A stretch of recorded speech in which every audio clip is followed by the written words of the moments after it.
Last this, we have tested all the machines and everyone have reached the start. Today, we will start to park them. Now, please follow me to check the progress.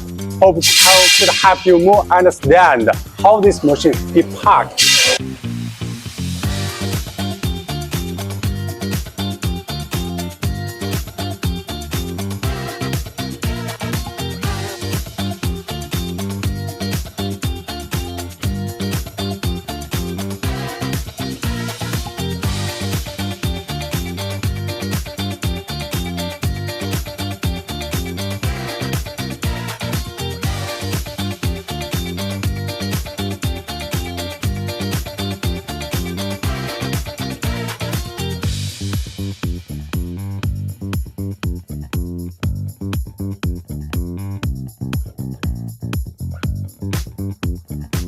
Okay, now we have packed all the things well. The CO2 laser cutting machine and include some CNC router machines. Tomorrow, we will load them together.